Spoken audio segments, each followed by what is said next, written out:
Orang di luar Kristen pasti bingung mengenai kepercayaan orang Kristen mengenai Allah Tritunggal. Mereka berkata tidak masuk akal. Juga banyak sekali orang Kristen, bahkan para teolog, masih mencari cara untuk menjelaskan mengenai Allah Tritunggal ini. Ada juga yang tidak sadar apa yang diketahuinya dan dipahaminya sebenarnya adalah pengajaran bidat, sebab penekanan terlalu banyak di aspek satu akan jatuh ke dalam bidat modalisme atau Unitarian, sedangkan penekanan yang berlebihan di aspek tiga akan jatuh ke dalam bidat Triteisme. Allah itu suada, ada dengan sendirinya, tidak diciptakan, yang dengan demikian ia kekal ada dari azali sampai abadi, ada dari kekekalan tanpa awal sampai kekekalan tanpa akhir. Allah di dalam Alkitab hanya satu. Dia esa adanya, tunggal, tidak lebih dari satu. Ulangan 6 ayat 4 dalam bahasa Ibrani berkata, Shema Israel, Adonai Eloheinu Adonai Ehad. Dengarlah hai orang Israel, Tuhan itu Allah kita, Tuhan itu Esa. Ayat ini kembali diulang dalam perjanjian baru, yaitu dalam Markus pasal 12 ayat 29 sebagai hukum yang utama, juga ditekankan Rasul Paulus dalam 1 Timotius pasal 2 ayat 5. Yesaya 45 ayat 5 berkata, Akulah Tuhan dan tidak ada yang lain, kecuali aku tidak ada Allah. Kemudian di 1 Korintus 8 ayat 4 juga berkata Allah itu Esa. Namun Alkitab juga mewahyukan bahwa Allah itu jamak. Ketika Tuhan berkata dalam Kejadian 1 ayat 26, baiklah kita. Kata kita di sini adalah jamak. Kata Elohim sendiri itu juga adalah jamak yang digunakan oleh bangsa Israel untuk menyatakan keseluruhan keagungan dan keilahian pada Sang Pencipta yang berpengertian tunggal. Allah itu jamak dapat dilihat ketika Alkitab mengatakan bahwa Allah itu menjadi manusia, yaitu firman yang adalah Yesus dalam Yohanes 1 ayat 1 dan ayat 14. Juga Allah itu adalah roh dalam 2 Korintus 3 ayat 17. Allah itu Bapa dan Putra dan Roh Kudus, Matius 28 ayat 19. Anak atau putra adalah Yesus. Yesus menurut Ibrani pasal 1 ayat 3 adalah perwujudan Allah, Allah yang kelihatan. Melihat Yesus berarti melihat Bapa, Yohanes 14 ayat 9. Karena Yesus dan Bapa adalah satu, Yohanes 10 ayat 30. Manusia Yesus ini adalah Allah yang menjadi manusia. Yesus memiliki dua natur, ilahi dan insani. Di aspek ilahi, Yesus, dia adalah Sang Pencipta, Yohanes 1 ayat 3. Di aspek insani, dia adalah yang mengambil bagian dalam ciptaan, Kolose 1 ayat 15. Di aspek ilahi, dia adalah pengutus. Di aspek insani, dia adalah yang diutus atau utusan, juga imam dan juga nabi. Di aspek ilahi, dia itu tidak diciptakan dan tidak bisa mati. Di aspek insani, Yesus bisa mati, yaitu menjadi tebusan bagi manusia yang binasa karena dosa. Saat disalibkan, di aspek ilahi, dia yang adalah Allah tidak pernah meninggalkan Yesus. Dia satu dengan Putra. Tetapi di aspek insani, Yesus ditinggalkan Allah untuk dihakimi karena kedudukannya yang mewakili dan menggantikan manusia demi kesahihan penebusan.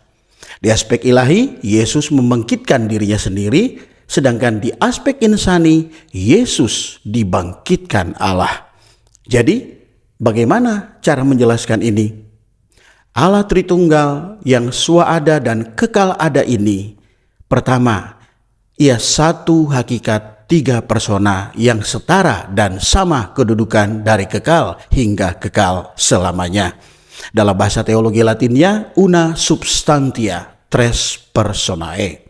Kemudian yang kedua, Allah Tritunggal itu bisa dibedakan tetapi tidak dapat dipisahkan, discreti non separati. Oleh sebab itu, Allah Tritunggal itu co-inherent, saling huni dari kekal hingga kekal selamanya.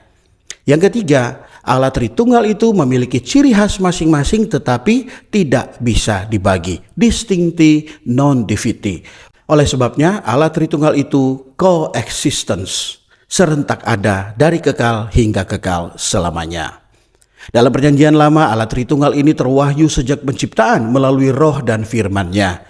Secara roh yang langsung dan dengan berbagai perlambangannya seperti dalam minyak urapan majemuk di kitab Keluaran, tiang awan, tiang api, api di dalam semak, makhluk dalam Yeskiel, juga beberapa kali penampakan wujud seperti ketika bersama Abraham dan juga saat bergumul dengan Yakub dalam Kejadian dan lain-lain sebagainya. Kemudian di perjanjian baru secara garis besar di keempat Injil memperlihatkan kepada kita Sang Putra bersama Bapa oleh Roh. Dan Kisah Rasul sampai Yudas memperlihatkan kepada kita Roh itu, the Spirit, sebagai Putra yang bersama Bapa. Dan di kitab Wahyu kita melihat ketujuh roh dari Bapa Sang Kekal dan dari Putra Sang Penebus. Sabellianisme menekankan keesaan yang tidak berbeda. Arianisme menekankan perbedaan yang terpisah. Modalisme menekankan kehadiran secara berurutan yang tidak serentak ada. Kemudian triteisme menekankan tiga pribadi yang terpisah. Semuanya ini bertentangan dengan prinsip Allah Tritunggal di dalam Alkitab. Di akhir zaman ini ada banyak lagi kembangan turunan dari pengajaran yang lain ini. Oleh sebab itu kita perlu berhati-hati dengan cara kita perlu memahami apa sebenarnya Allah Tritunggal itu di dalam Alkitab. Iman Kristen itu monoteisme, yaitu percaya akan satu Allah saja. Namun monoteisme Kristen itu adalah monoteisme trinitaris, bukan monoteisme bilangan ataupun monoteisme etis atau monoteisme imani saja. Monoteisme Kristen adalah monoteisme trinitaris yang bisa dijelaskan menurut doktrin kebenaran Alkitab. Alkitab memperlihatkan kepada kita misteri Allah Tritunggal yang dibukakan, yang dapat kita pelajari secara doktrin kebenaran. Kita juga dapat mengalami Allah Tritunggal melalui kepercayaan kita sehingga kita beroleh keselamatan kekal oleh masuknya hayat kekal Allah yang adalah roh ke dalam roh kita, yang melahir ulangkan kita secara ilahi di dalam roh menjadi anak-anak Allah, umat kerajaan Allah yang hari ini adalah gereja, tubuh Kristus, dan di zaman akan datang akan termanifestasi dalam kerajaan para pemenangnya dan akhirnya akan rampung sempurna menjadi Yerusalem baru. Yerusalem baru adalah wujud ultima atau wujud akhir dari pengalaman kita akan Allah Tritunggal. Jadi Allah Tritunggal bukan untuk diteliti tetapi untuk dinikmati bagi tujuan kekalnya.